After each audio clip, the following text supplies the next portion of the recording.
के कुछ जागृति लेके कि आज से भैया मैं और अच्छी तरह से मन को एकाग्र करके अपने विकारों को दूर करके संयम धारण करके इंद्रियों का निग्रह करके मैं परमात्मा का भजन करूंगा और अपने गुरुदेव से अपने भगवान से मैं ये विनती करूंगा कि गुरु महाराज ऐसी कृपा करो कि इसी जीवन में मेरा निर्वाह हो जाए, इसी जीवन में मुझे काल के जाल से मुक्ति मिल जाए। बोलिए प्रेम से जय गुरुदेव। अच्छा, सब लोग चाहते हैं बात, बोलो बहनों भाई, चाहते हैं कि इसी जीवन में चले जाएं, चाहते हैं चाहते लेकिन हैं। गुरु महाराज क्या कहते हैं, बच्चों ठीक से तुमने भजन नहीं किया तो मैं दोबारा मनुष्य जीवन दिलाऊंगा। भजन में कोताही करी तो हमने 1973 में नामदान लिया था फूलबाग में, तो वहां एक फार्म भराया गया था, अलग से फार्म भराया जाता था कि मैं ये प्रतिज्ञा करता हूं कि मैं रोज 2.5 घंटा भजन किया करूंगा। 73 में प्रतिज्ञा कराई थी गुरु महाराज ने। आप करोगे ऐसी प्रतिज्ञा? बोलो। बुजुर्ग लोग कहेंगे भैया काय को मरवाए फिर रहे हो, कमर में दर्द हो तो है। अच्छा, बुजुर्ग हट गए, बच्चे क्या कहेंगे, होमवर्क कितना आता है स्कूल से, हमको होमवर्क करेंगे भगवान को भजन करें हैं। जवान क्या कहेंगे, जवान क्या कहेंगे कि अभी जवानी का नशा छाया है, बड़े मगरूर रहते हो, और जिसने दुनिया को बनाया है उसी से दूर रहते हो। सबसे ज्यादा दूर तो जवान हो गए भैया। अरे भैया मौज में, मस्ती में, स्वर में, कोई सिगरेट पी रहा है, कोई कुछ कर रहा है, माँ बाप की तो एक बात नहीं सुन रहे बच्चे, माँ बाप की एक बात नहीं सुन रहे। एक सत्संगी था, मैं नाम नहीं बताऊंगा, तो वो अपने बच्चे से उसने कहा कि बेटा देखो अंडा मांस खाना बुरी चीज है, खाया नहीं करो। तो उसने क्या जवाब दिया पता है कि पिताजी हमको बेवकूफ बना रहे हो, जब तुम हम जैसे थे तब कैसे खाते थे, अब सत्संगी बन गए तो सब छोड़ दिया, अब हम जब तुम जैसे हो जाएंगे तब छोड़ेंगे, अब तो हमें खाम दो। बताइए आप, माँ बाप की बात नहीं मानना, जवान कर नहीं सकते हैं, बूढ़े कर नहीं सकते। उसने ऐसा फंसा दिया है, उसने ऐसा फंसा दिया है कि ये मनुष्य जीवन मिला है, ये एक बार हाथ से निकल जाए तो फिर मेरी पौबारा, काल कह रहा है फिर तो मैं इसको पकड़ लूंगा, फिर ये कभी जा नहीं सकता है, मुझे मेरे चुंगल से छूटे ही नहीं सकता है, और हम उसमें फंसे हुए। इसलिए जागने की जरूरत है, चेतने की जरूरत है, थोड़ा सा इंद्रियों का निग्रह करने की जरूरत है। एक आदमी चला जा रहा था, शाम का समय था, हम जैसे ही कोई रहा होगा, हम अगर दिन में गाड़ी चला के ले जाएं तो बढ़िया ले जाएंगे 200-400 किलोमीटर, लेकिन अगर 7 बज गया अंधेरा हो गया तो भैया भाई रोकना ही पड़ेगा, दिखाई देना ही कम हो जाता है। तो ऐसा ही वो था। तो क्या हुआ, वो बेचारा चला जा रहा था, एक अंधा कुआं मिला तो पैर उसमें चला गया उसका। अब गया भैया तो बड़ी जोर का चिल्लाया बचाओ, बड़ी जोर का चिल्लाया बचाओ, लेकिन वो गिरते गिरते उसे क्या हुआ कि एक वृक्ष लगा था कुएं में बीच में, तो वो उसको पकड़ा ही आ गया, तो उसमें वो लटक गया। बोले कि अब क्या करें। अब उसने नीचे देखा तो नीचे क्या, कुएं में पानी तो बहुत थोड़ा नजर आ रहा, लेकिन एक महाराज बैठे ऐसे मुंह फाड़े कि आओ नीचे हम तुम्हारा स्वागत करेंगे, ये बैठे। अब उसको बड़ा भयानक डर लगा, वहां फिर आवाज लगाई, बोले बचाओ बचाओ। तो जैसे ही उसका मुंह फटा ऊपर, तो उसके ऊपर एक पेड़ था, उसमें लगा था वो महूक का छत्ता, तो उसमें से शहद टपक रहा था। तो जैसे ही मुंह फाड़ा उसने, नहीं बचाओ, तो एक बूंद उसमें गिरी उसके मुंह में। बड़ा अच्छा लगा उसको। तो फिर एक बार उसने कही बचाओ, तो फिर एक शहद की बूंद गिरी। तो क्या हुआ, मैंने कहा ये बढ़िया जगह है। अब वो जब भूल गया कि मेरी स्थिति क्या है, कि नीचे देखो तो वो मतलब वो इंतजार कर रहा है और कभी भी हाथ छूट सकता है। और उसमें एक स्थिति और बताई है कि उसने देखा कि जिस पेड़ की डगाल को वो पकड़े था, उसको दो चूहे कुतर कुतर के खा रहे थे। लेकिन वो शहद की टपकन, उसने तो फिर क्या किया, मुंह ही फाड़ दिया कि आने दो, एक एक बूंद आने दो, मुंह फाड़ के बैठ गया पकड़े रहो। तो क्या हुआ, उसकी जो आवाजें गई थी नहीं बचाओ बचाओ, तो एक सज्जन आदमी आया, तो उसने कहा भैया हम तुमको बचाने की कोशिश कर रहे हैं। उसने एक रस्सी डाली, बोले तुम ऐसा करो कि इस रस्सी को पकड़ लो और मैं खींचूंगा तो तुम ऊपर आ जाना। तुम थोड़ी सी कोशिश तुम करना, मैं ज्यादा कोशिश करूंगा, तुम थोड़ी कोशिश करना, तो दोनों के प्रयास से क्या होगा, तुम ऊपर आ जाओगे। तो मैंने झूठ मूठ की रस्सी ऐसे पकड़ ली हल्की सी। मजा तो उसको काय में आ रहा था, जो मुंह फटा था ना, वो शहद गिर रहा था। अब वो ऊपर खींचे तो रस्सी ढीली कर दे, ऊपर को उठे ही नहीं, वो खुद प्रयास करे ही नहीं।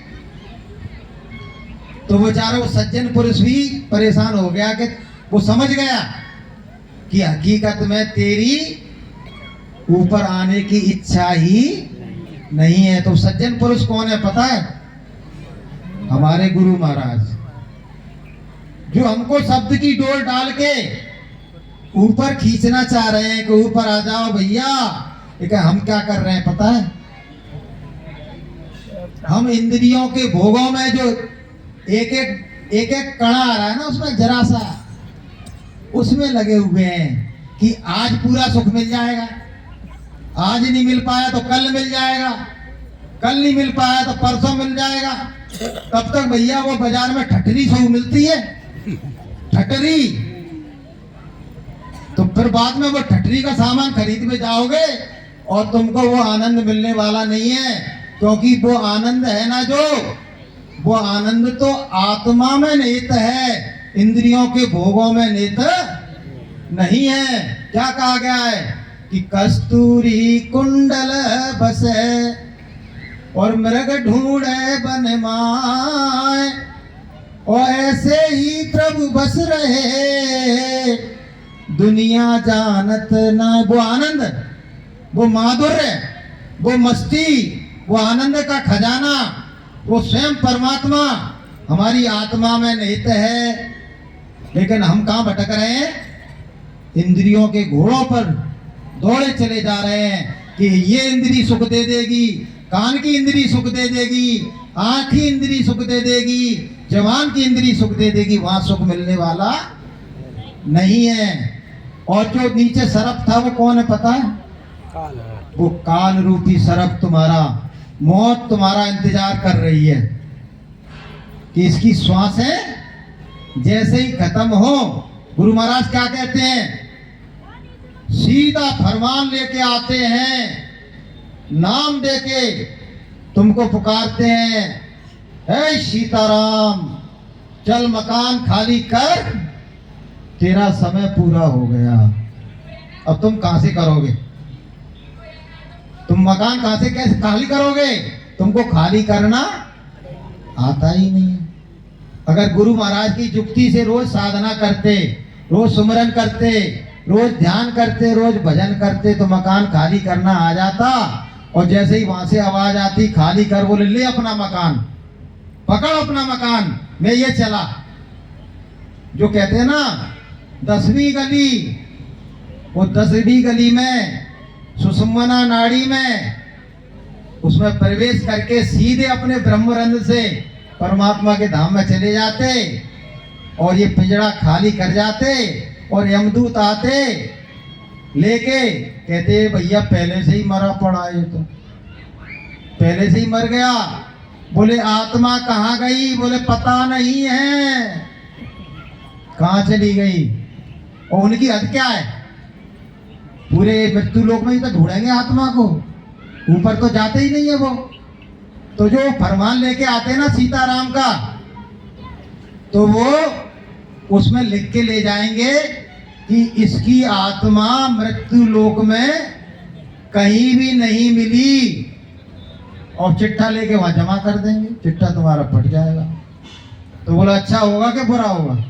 बोला बहनों भाई हमारे साथ अच्छा होगा कि बुरा होगा? एक दूसरी स्थिति बता रहे हैं आपको।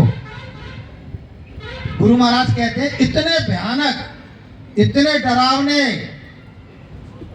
कि उनकी शकल देखकर खून का पानी हो गया, हृदय का धड़कना बंद हो गया। इतने भयानक, देखते ही आवाज भी नहीं निकल रही है। और फिर एक बार कहते हैं मकान खाली कर, शरीर खाली कर, तुम नहीं कर पाए तो गुरु महाराज कहते हैं एक नहीं अनेक तरह के हथियार लेके आते हैं। जैसे कोई लकड़ियां तोड़ता है ना, तो लकड़ियां तोड़ते तो चट चट की आवाज आती है, ऐसे ही हमको जब हमारी हड्डियों को तोड़ा जाता है तो हमको किसी और को नहीं, चट चट की आवाज सुनाई देती, चट चट चट सब तोड़ के रख दिया उन्हें। हमारी आत्मा इस शरीर में जर्रे जर्रे में उसका प्रकाश समाहित था, और उसको प्रकाश को समेटना था, तो जर्रे जर्रे को उसने मार मार के तोड़ दिया, रग रग को तोड़ दिया, तब तो उसको बरामद करेगा। अगर ऐसा नहीं होता तो गोस्वामी जी महाराज कभी नहीं लिखते कि जन्मत मरत दुसह दुख होई।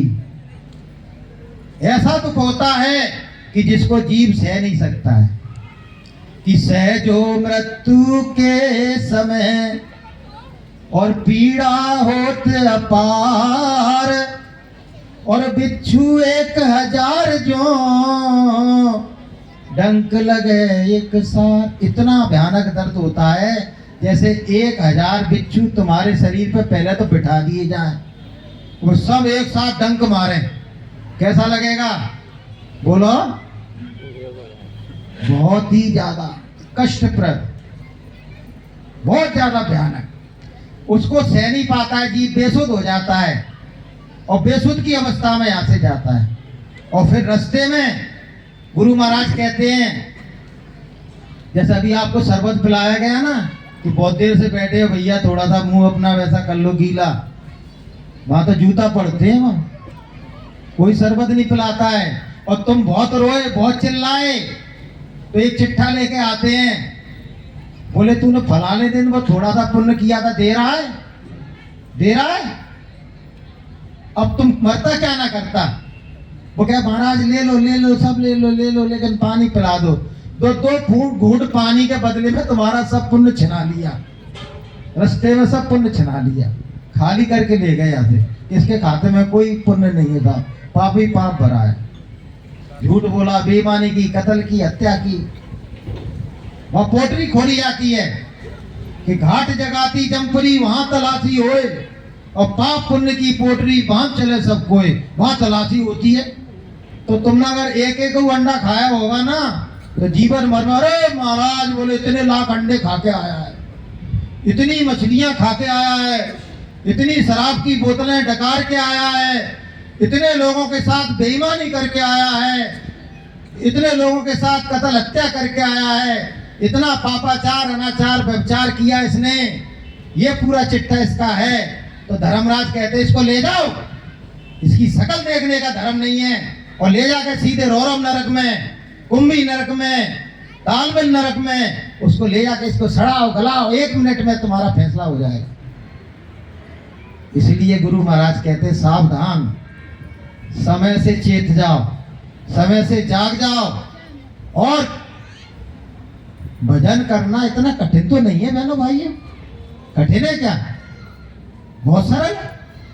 हल चलाओगे तो कठिन लगेगा, मजदूरी करने जाओगे तो कठिन लगेगा, हैं? पैदल चलोगे तो भी कठिन लगेगा, और गुरु महाराज ने इतनी सहूलियत दे दी बच्चों, अगर आप ये कहते हो आई एम बिजी मैन, मेरे पास समय नहीं है, मैं बहुत बड़ा व्यापारी हूँ, बिजनेसमैन हूँ, तो गुरु महाराज ने कहा टट्टी करता है कि नहीं करता है? बोलो कि बहुत बंद कर दी। बड़ा आदमी हो गया तो टट्टी करना बंद कर दिया क्या?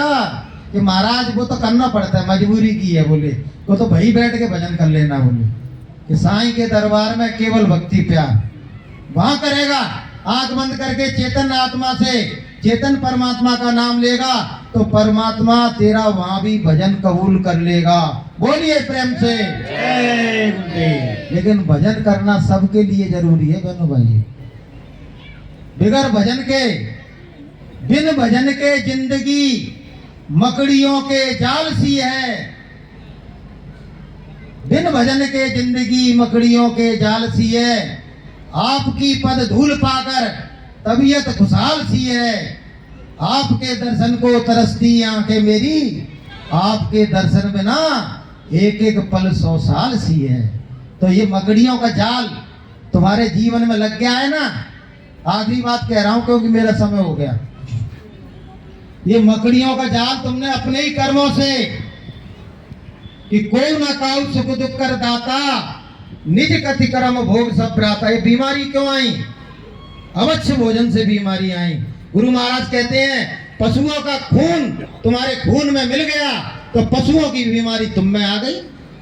बीमारी आई थी कौन पे? मुर्गी के बच्चे पे, चिकन गुनिया।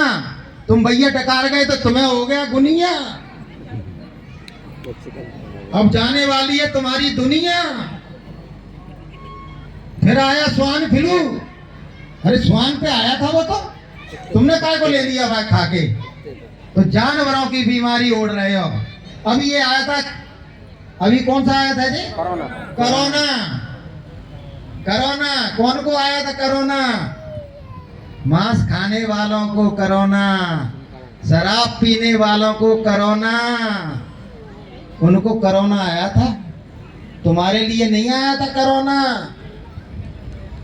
तुम्हारा तो गुरु महाराज के संग हो गया है गोना। तुम्हारे लिए नहीं आया था कोरोना। फालतू में डरते रहे। मेरी वहां ड्यूटी लगी थी बिक्टी फैक्ट्री पे, तो वहाँ तहसीलदार कलेक्टर सब आते रहते थे। तहसीलदार बगल में बैठा रहता था और बड़े बड़े लोग आते रहते थे साहब। और दो मास्क लगाए, दो मास्क लगाए। मैडम बैठी, दो मास्क लगाए। और मैं क्या है उनको मर्यादा में रखने के लिए वो सस्ता सा आता ना, बिल्कुल पतला सा लगा लेता था, बहु उठा लेता था। और तहसीलदार मुझसे कहता था मार साहब क्या मरने भर रहे हो, कोरोना हो जाएगा। मैंने की कोरोना होगा, मैंने की हमारे दुश्मनों को, क्योंकि वो तो उनके लिए आया है काल बन के। जो जीव हत्या कर रहे हैं, जो भ्रूण हत्या कर रहे हैं, जो शराब पी रहे हैं, जो बेईमानी कर रहे हैं, धोखा दे रहे हैं, उनके लिए आया है, हमारे लिए नहीं आया है। अच्छा तुमको नहीं होगा? मैंने कि नहीं होगा। मैंने पकड़ो चैलेंज, हमको नहीं होगा कोरोना, चाहे कुछ कर लेना। और हकीकत में मैं वहां बैठा रहा, मुझे नहीं हुआ, संघ वालों को सबको हो गया कोरोना। सबको कोरोना एक तरफ से। बोले ले जाओ कोरोना हो गया, कोरोना हो गया। भाई डॉक्टर बैठे थे चेक करने वाले। तो आगे जो मुसीबतें आने वाली हैं, जो दुख आने वाले हैं, जो तकलीफ आने वाली हैं, अगर तुम गुरु महाराज कहते हैं भजन का रक्षा कवच तैयार कर लोगे, भजन की डाल को बना लोगे, तो तुम्हारे बगल से निकली चली जाएंगी, तुम्हारे पास भी नहीं फटकेंगी। लेकिन अगर भजन नहीं करोगे, गुरु के वचनों का पालन नहीं करोगे, तो माफ करना, अगर तुम उनके संग में फंस गए, शराबी मांसाहारी ज्वारी, तो परमात्मा की जो पुलिस है वो छोड़ने वाली नहीं है। इसलिए गुरु महाराज का नारा एक बार बोलो, हाथ जोड़कर विनय हमारी हो जाओ सब शाकाहारी, हाथ जोड़कर विनय हमारी हो जाओ सब शाकाहारी। मत खाना पीना मदरा मांस जब तक रहे आखिरी सांस, मत खाना पीना मदरा मांस, जब तक रहे आखिरी सांस। शाकाहार स्वर्ग का द्वार, मांसाहार नरक का द्वार। प्रेम से बोलो जय गुरुदेव, जय गुरुदेव। जय गुरुदेव। प्रेमियों स्टॉप प्रेम करिए। से एक बार गुरु महाराज के नाम का स्मरण करेंगे।